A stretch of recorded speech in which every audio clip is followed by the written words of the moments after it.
warm greetings to everyone, and welcome to my lecture presentation in agricultural commodity marketing. So, before we begin, I would like to share a quote. Mastering the art of agricultural commodity marketing is key to transforming harvest into sustainable prosperity, bridging the gap between our local fields and local markets. My name is Michael Victor Gonzalez from West Visayas State University, College of Agriculture and Forestry. So let's begin our lecture proper. So agricultural commodity marketing, it involves a what we call complex processes and also strategies. So these processes and strategies were being used to bring our agricultural products from the farm to the consumer.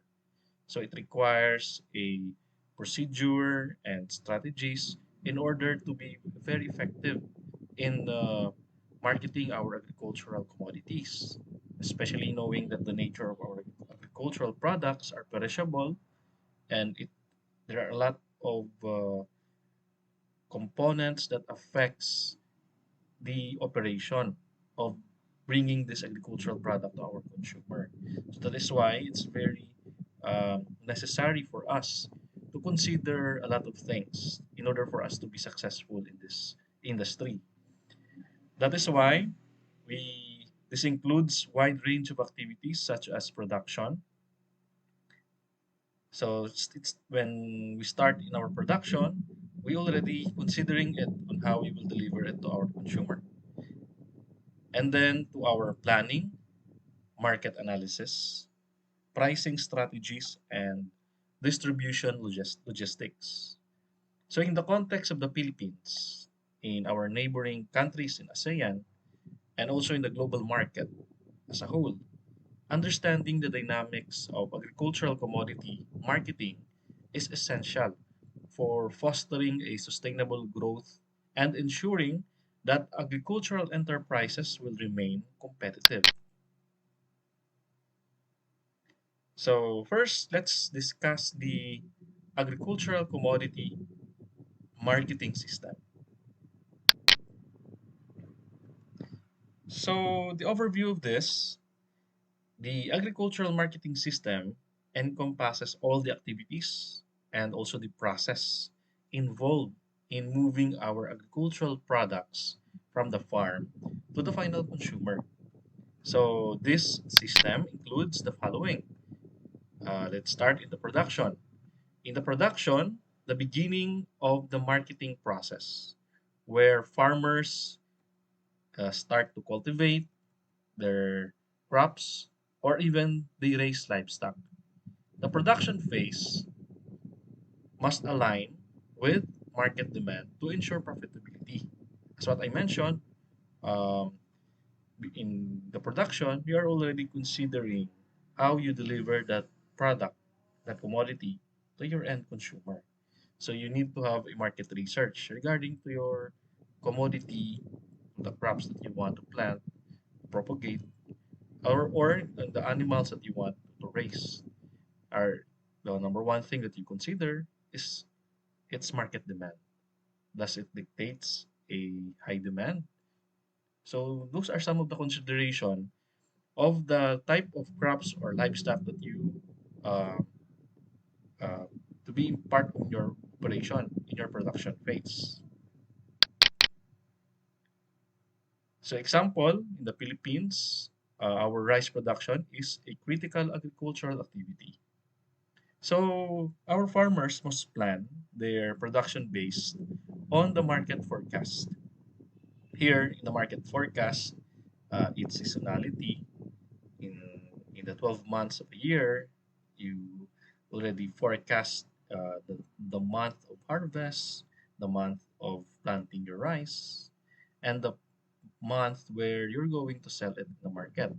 So in the forecasting, you have a record from prior years of the pattern of the prices of the increase and decrease of the prices. So you must have to plan out your operation where the timing of your harvest should be on the time that have a higher price. So farmers must plan their production based on the market forecast to avoid oversupply.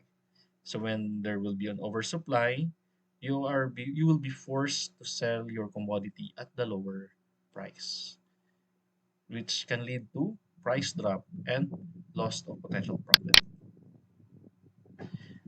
Next, our processing. In our processing, example in Thailand, rice is often processed into production like rice flour or rice noodles, which cater to both domestic and international market. Another one is distribution. The logistics of moving products from farms to markets, which may involve storage, transportation, and handling. So, if you can see, efficient distribution is vital for minimizing losses and maintaining our product quality.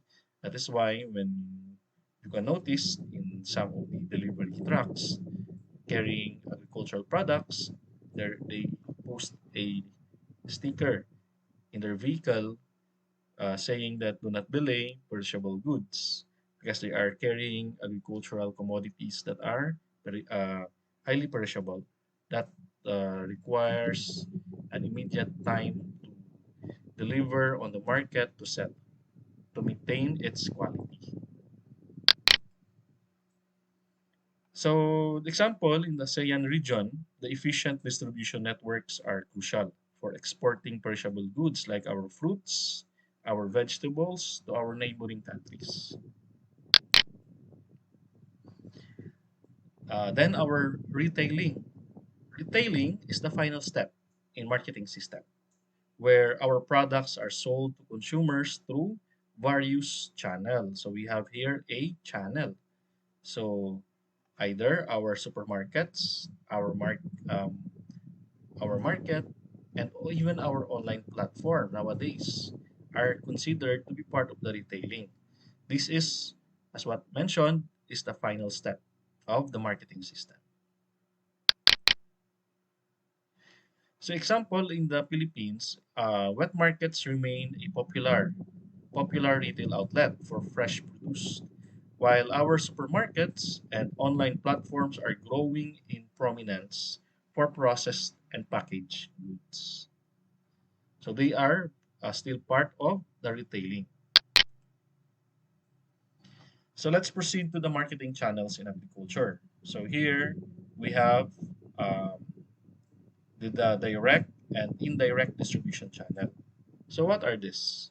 So the marketing channels refer to the paths through which our agricultural commodities move from producers to consumers. So this can be categorized into direct and indirect channel. So if you can see the difference between direct distribution channel and indirect distribution channel. So there is a what we call intermediary in the indirect distribution channel. While in the direct distribution, from the source of our agricultural product, it will be delivered directly to your or to our customers. So let's discuss further the direct marketing. The indirect marketing, our farmers sell their products directly to consumers without intermediaries. This can be done through farmers market. So these are common nowadays in roadside stands or direct to consumer online sales like our Lazada or our Shopee. So there are already agricultural products that are now available in this platform. Example, the rise of community supported agriculture. So these programs allowed in the Philippines allow our consumers to buy directly from farmers, providing them with fresh, locally grown produce. So let's proceed to the indirect marketing. So in the indirect marketing, there is what we call intermediary, and there are different types of intermediary. There are wholesalers and resellers. We have brokers and marketing agents. We have retailers and also distributors. So the only difference between the direct and indirect marketing is that In the indirect marketing, they are we have what we call intermediaries that are being represented by these four types of intermediaries. So, so they facilitate the movement of goods from producers to our consumers. So, example in Indonesia, coffee farmers often sell their beans to cooperatives. So these cooperatives will now be considered as the intermediaries, which then handle the processing, the marketing, and exportation of their coffee, of their commodity. So what are the role of intermediaries? Okay, so let's discuss it further. So the intermediaries, they play a very important role in agricultural marketing system by bridging the gap between the producers and consumers. So they perform various functions that add value to the products. So, for example, our wholesalers, they purchase a large quantities of goods from producers and they will be the one to sell them in smaller quantities to retailers or other businesses. So they often provide a storage since our agricultural commodity are perishable.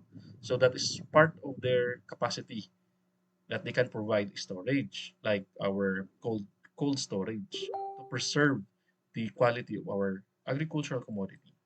And since the agricultural commodities are bulk and heavy, they have the capacity for a logistical services. They have huge machineries like trucks and other cargo equipments to carry this heavy commodity. That is the capacity of the wholesalers. Then our example in the Vietnam, rice wholesalers purchase bulk quantities from farmers. Then they will store them in large warehouses and then distribute them to retailers across the country. So then let's proceed to the retailers. So here are some of the examples of the retailers. So they sell products directly to consumers. So the retailers can vary from small local stores to supermarket chains. Example, the retailers in the Philippines often sell a wide range of agricultural products from fresh produce to processed goods, catering to both local and imported items. Then let's proceed to our exporters. They facilitate the international trade by connecting local producers with foreign buyers. So they also handling logistics, the documentation, and compliance with international standards. So example, the Philippines is a major exporter of bananas with companies like Dole and Del Monte. So these companies are playing a key roles in ensuring that these fruits will reach a global markets. So let's proceed to the price formation and market structure. So the factors influencing our agricultural prices, since the agricultural prices are influenced by various factors that can cause a what we call significant fluctuations. So if you can notice the price of our agricultural products, it is really volatile. So the number one is our supply and demand. So the fundamental principle of economics is that the prices rise when the demand exceeds the supply. So there are a lot of when our population grow, it also follows the demand. And it will also fall when the supply exceeds the demand. If our production produce especially during the season here in the Philippines when um, our farmers uh, planted similar commodities and it floods the supply chain on that season and it and the prices automatically will also go down because they need to sell it. They need to sell their commodity.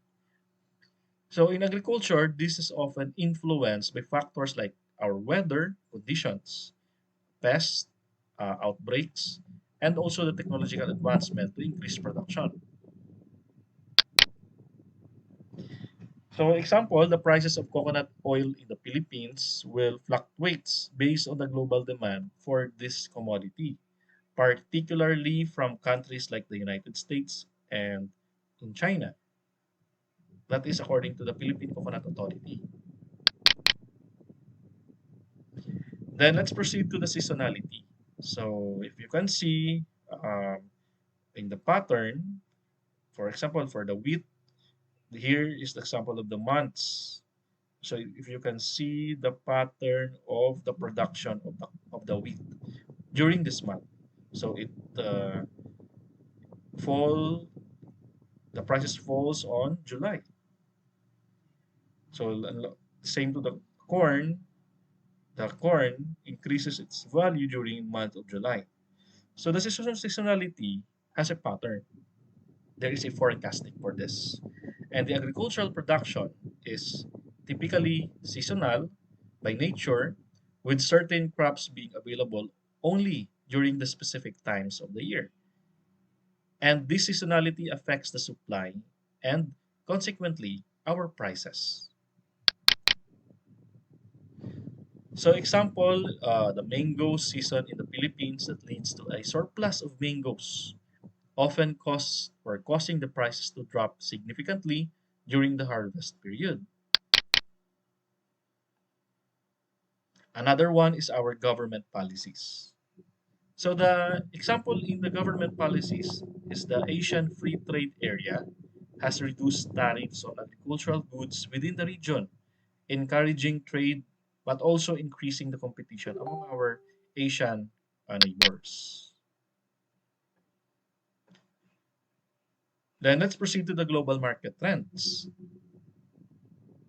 We have a global market and there is a trend that dictates the demand of this international market.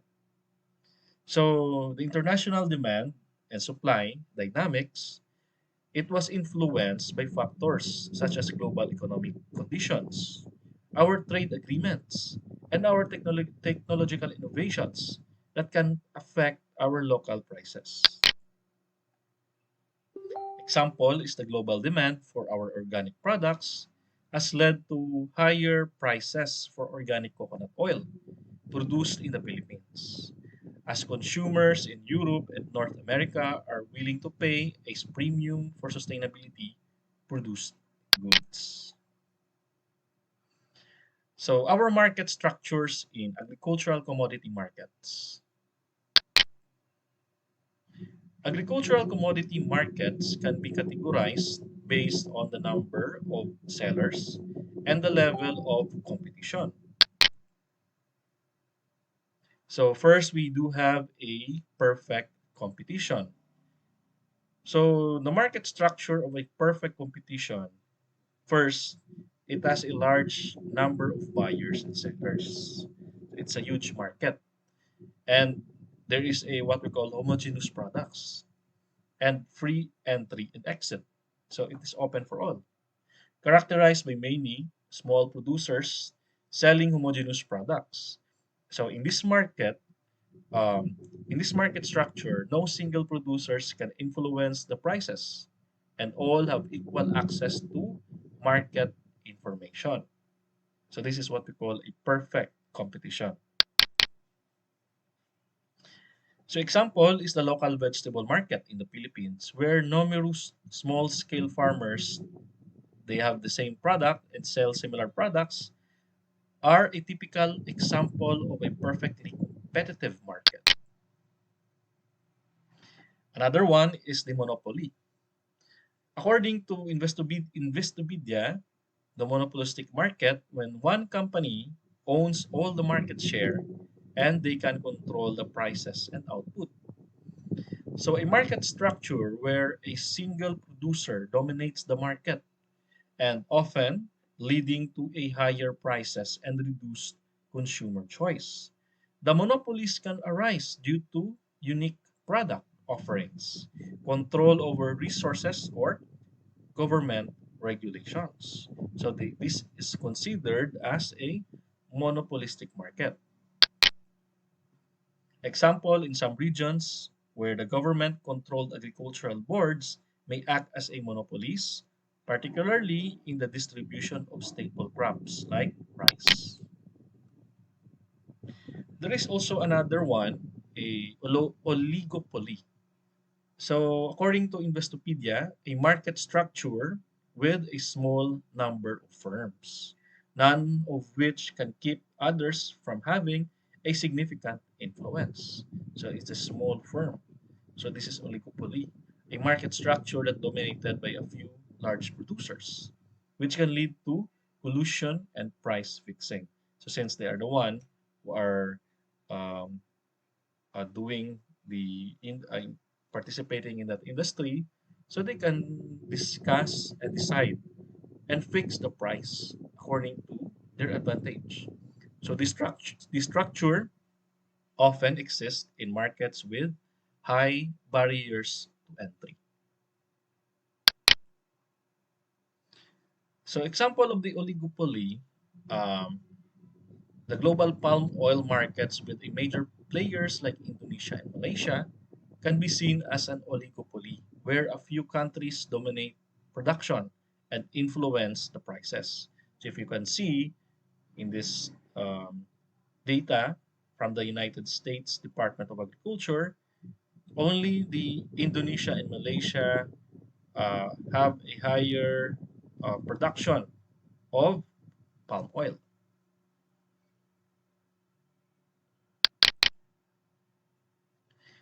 There is also another one is the monopsony. So the monopsony, according to Investopedia, a market dominated by a single buyer. So a market condition where there is only one major buyer, which can exert its significant pressure on the producers to lower the prices.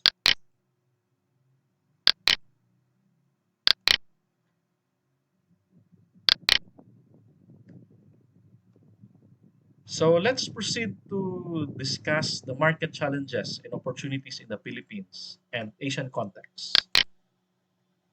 So the number one challenges that most of our farmers are facing is the infrastructure deficiencies. So, in many Asian countries, including our country, the Philippines, inadequate infrastructure possess a significant challenge. So, the poor roads, insufficient cold storage facilities, and outdated transportation system can lead to a high post-harvest losses and reduced market access. Example in the Philippines is the lack of proper cold storage facilities in rural areas results in significant spoilage of fruits and vegetables, reducing income for farmers. That is according to the Bureau of Agricultural Research way back 2022. Another one is the market access barrier. A small-scale farmers often face a challenges in accessing a profitable market due to the limited information, lack of financial resources, and weak bargaining power. So, according to Investopedia, this is considered as a barriers to entry, an economics and business term describing the factors that hinders or prevent newcomers from entering a market or industry and to limit the competition. So example in Cambodia, the smallholder farmers, rice farmers, they struggle to access international markets due to a lack of certification and compliance with export standards, according to ASEAN Secretariat in 2021. So here is also the link of the news article. Farmers lack information, access to markets, according to the experts in the articles in VOA Cambodia. Another challenges is the price volatility. Agricultural prices are highly volatile, affected by factors such as weather, pests, and global market trends. This volatility can lead to uncertainty and financial instability for our farmers. So example is the global coffee market is known for its price volatility which affects the coffee producers in Asian countries like Vietnam and Indonesia.